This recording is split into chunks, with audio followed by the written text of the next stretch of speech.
your questions from your research. What are the practical implications of your findings and how might they be applied in real-world settings? The findings suggest that legalizing same-sex marriage can foster inclusive and supportive educational environments, which improve student well-being and educational experiences.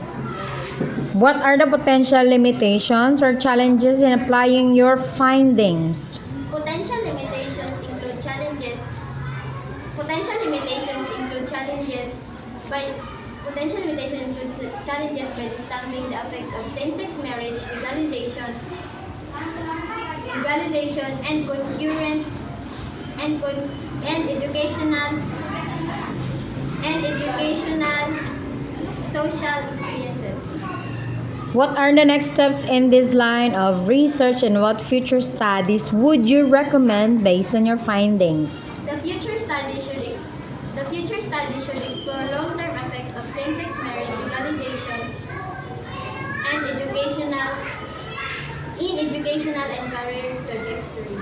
How would you respond to criticism in your research or any specific potential criticism relevant to this research? Response to the criticism that the study may overstate the positive effects of same-sex marriage legalization due to selection bias. What are the most significant findings of your research and how do they contribute to the existing body of knowledge?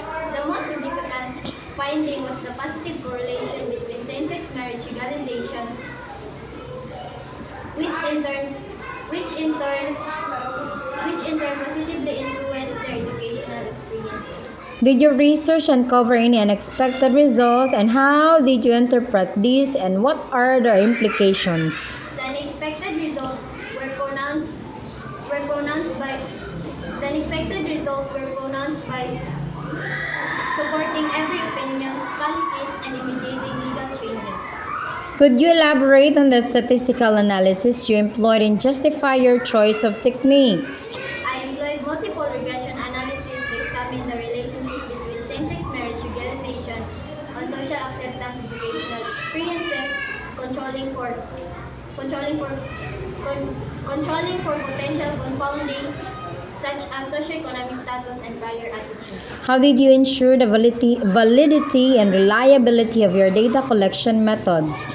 Validity and reliability was ensured through the use of established and validated survey instruments measuring social acceptance and educational experiences.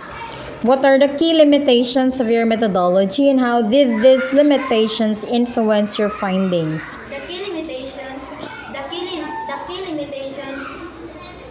key limitations is the reliance on self-reported data which might be subject to desirability bias where students may overstate their educational experiences. Can you explain the core problem of your research addresses and why it's significant? The research addresses the core problem of understanding how the legalization of same-sex marriage affects on social acceptance and educational experiences among high school students. Okay, congratulations.